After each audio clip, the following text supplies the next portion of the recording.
angel great here in the Emerald City. I'm sure you can't wait to go.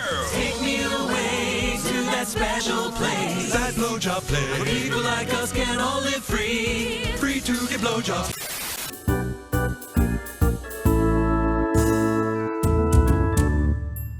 The Wizard of Oz is a story that everybody knows about, even if they haven't seen or read it. It is by far one of the most referenced stories in all of fiction and has stood the test of time to become an all-time classic. I myself have never seen the original movie or read the book it was based on, but I have seen it told in many variations throughout various movies and television shows I've watched over the years. Many overtly referencing The Wizard of Oz and some a bit more vaguely so. But just as much of a classic that the original movie is in Hollywood, so too is the musical prequel to The Wizard of Oz, Wicked. For over 20 years, the musical has become a staple on Broadway and in the theatre world as a whole. With its plethora of iconic songs that transcends the show, the musical itself has defied gravity and become quite popular. Popular. Maybe, arguably, even more so than The Wizard of Oz itself. So how does the movie adaptation stack up to one of the most celebrated musicals of modern times? Absolutely brilliantly.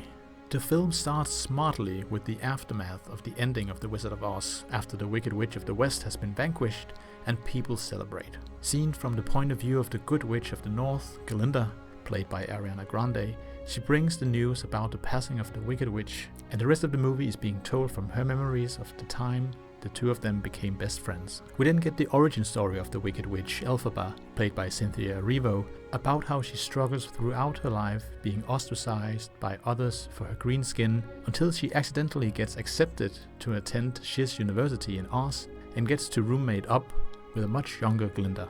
The two at first go together like oil and water and start off with a rivalry until they soon come to forge an unusual yet strong friendship. With Elphaba's greatest wish being to meet the famous Wizard of Oz, she's doing everything she can to harness her special powers so she can gain an audience with him. But as with so many other stories, sometimes it's not always great to meet your heroes. The movie is brilliantly directed by John M. Chu, who is known for movies like Crazy Rich Asians and the musical hit In the Heights.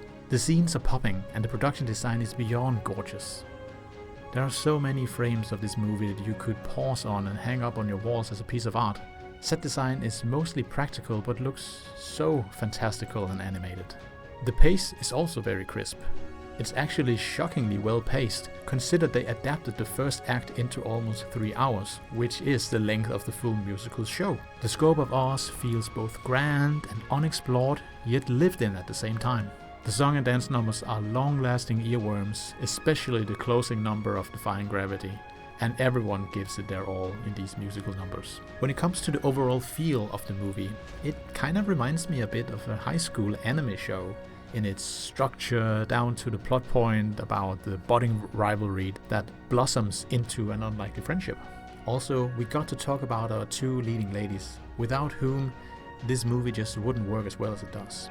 You have such a beautiful harmony between Elphaba's reserved personality and Glinda's over-the-top popular girl attitude that both hide their truth under the surface. Elphaba sings about hope and liberations in all-powerful ballads, while Glinda's songs always have a faint trace of insecurity to them, and by the end their roles are somewhat reversed, yet evolved thanks to what they've learned about and from one another. To me, Ariana Grande was a revelation. She was perfect as Glinda, and really hit the bubbliness and portrayed the role of an airhead so well.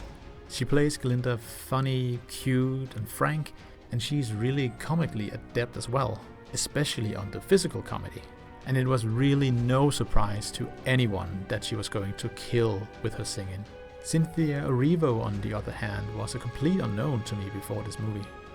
I've never seen her in anything else, so to me she just is Elphaba. She strides that fine line between sarcastic and cynical the one moment and vulnerable in the next. And my god can she sing, which is important for those big numbers of hers like The Wizard and I and Defying Gravity. The movie just doesn't work if these two performers don't give it their all, and trust me, they do. I never saw The Wizard of Oz nor the original musical, but I was engrossed and captivated from the very first minute, and I was humming the songs for days afterwards. And after the somewhat disappointing second half of 2024 at the movies, this film just reminds you of the fun you should have every time you go to watch a movie. It's just movie magic at its finest, and it flies up near the very top as one of the best films that I've seen this year.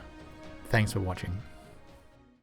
Wait, so if the Wicked Witch of the West dies by getting splashed with water, has she ever gotten wet?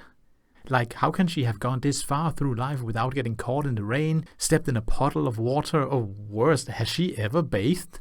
I mean, she must smell terrible. Maybe that's why people avoid her and not for her green skin. Psst, no wonder Glinda protested to share a room with her.